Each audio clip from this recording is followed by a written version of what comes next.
Hello there, I'm Marshall Blake. Today we're going to talk about why it's never a good idea to piss off your help, your employees.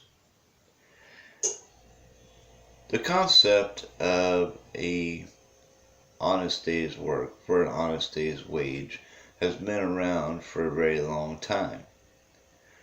But when an employee feels that you are pushing them bounds, and just as they get caught up, you give them more work than they can handle, then the employee sees that they're doing an honest day's worth of work for an honest day's worth of pay, but the employer is doing them wrong. When employees don't get a few breaks through the day, they feel like they are being done wrong, and they are. You should have a few breaks through the day. That's not to say that, you need a half hour every 2 hours or something. But a nice break to get a soda or something else. Maybe have a cigarette. Employees kind of expect. Employers, on the other hand, think this is just the worst thing in the world. They want you to work like a slave for that minimum wage job. And what you'll notice is the higher paying jobs treat their employees a little better. But you get into the minimum wage category, you have slave drivers over you, taskmasters, people that micromanage your every move. You put an extra pickle on a sandwich, you're in trouble. That's the truth. I worked at McDonald's one time when I was younger, and I was putting 3 pickles on a sandwich because I thought that seemed about right. And I got warned that I would be written up if they caught me putting 3 pickles on a sandwich anymore. I was only allowed to put 2 pickles on a sandwich. Not 3, 2. And, I just trying to make the sandwich a little better. I mean, anybody that works in a kitchen wants their food to be a little better or a little more filling, 1 extra pickle. I thought, my goodness, what would 1 extra pickle? Anyway, I got threatened to be wrote up. I was just trying to do an honest day's worth of work. And I'll tell you what, the rest of the day I was just pissed off. I was just literally pissed off.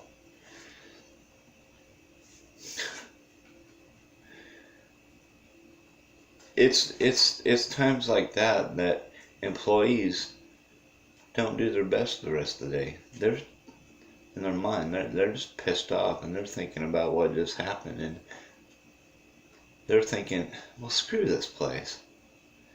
It's 1 dang pickle, for crying out loud. But that's what happens, this micromanaging of lower paid employees. And as a result, companies do not get the best work they can, because they simply won't back off and let the employees do the job they were hired to do. Now, with that being said,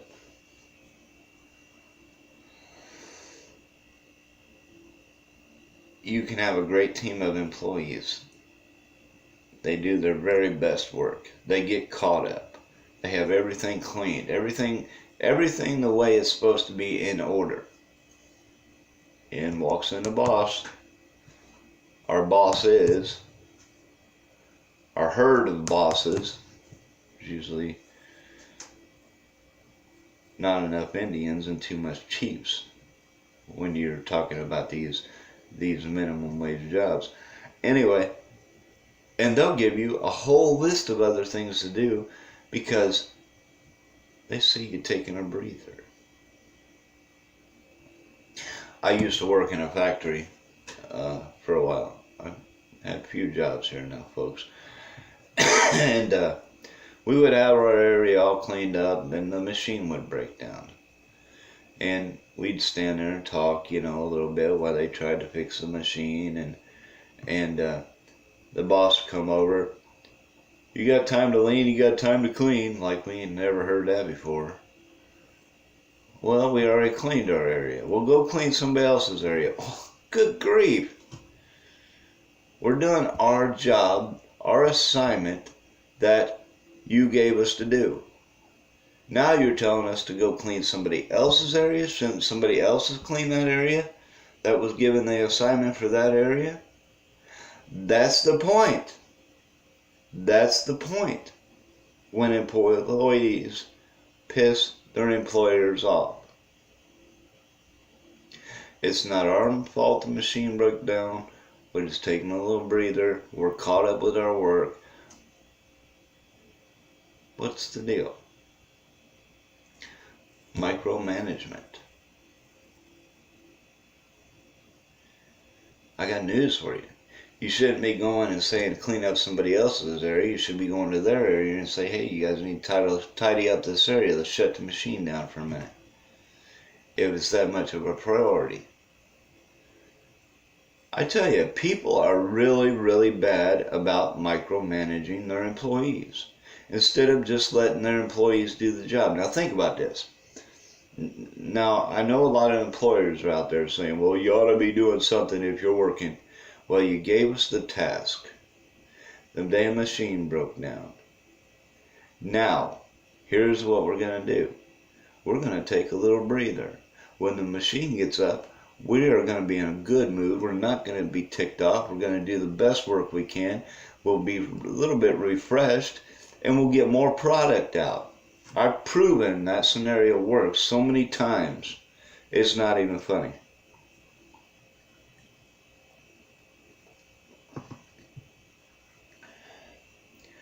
An employee is conscious. They're not brain dead. They're conscious of what needs to be done around them. And they are more likely to do that job if they are not pissed off or not, treated like they are done wrong.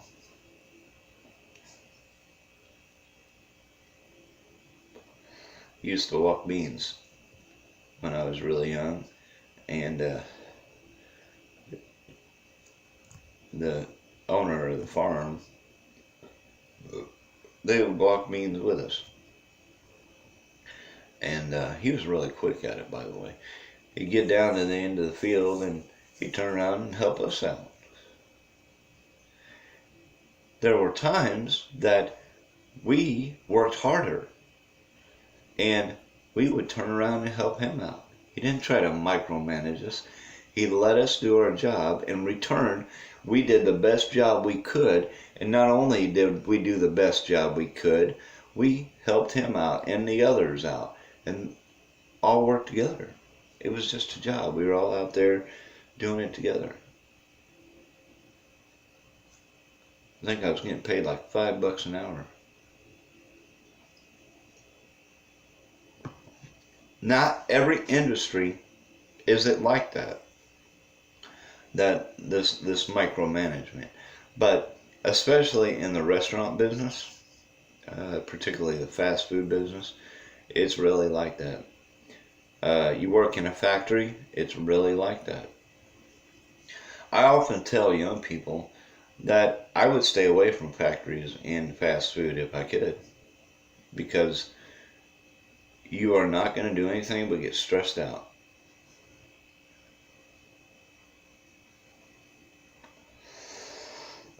Like I said, I worked in a factory for a while. I had two different bosses. One that worked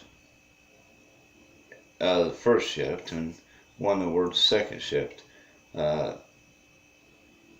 the one that worked the first shift, I was about half the time pissed off and not wanting to do my best job because he always pissed everybody off, and everybody was like that. The guy that worked the second shift, he didn't walk around and piss everyone off. He walked around and helped them, and in return, we did the best job we could for that man. And we got a lot of product out. A machine broke down, he might say, hey guys, come here and watch this. Try to teach us something when he was fixing it. The other guy, machine broke down, go find something to do. You're not being paid to stand around. Okay. We all knew the machine would be fixed in 5 minutes, and then when he has to go look for us because he's sending us off to find something to do, he's pissed off and pisses us off all the more. Do not micromanage your employees. That is the first rule of business that you need to learn if you're in a management position. If you're in a management position, and the fact of the matter is, if you're not working as hard as your employees, you should be working just a little bit harder. Your employees will have a lot more respect for you, and you'll get the most out of them employees by treating them right. If this scenario has ever happened to you, write it down in the comments below. If you've ever spent most of the day ticked off at work because of something your boss did, write it down. I think bosses need to know that their attitude at work and their micromanaging of employees and how they word things is not the best way to get a good performance out of their employees. If you ever lost a night's worth of sleep because of your job and things that have happened at your job, I want to hear about it. Write it down in the comments below. I hope you enjoyed this. Until next time, thank you for watching.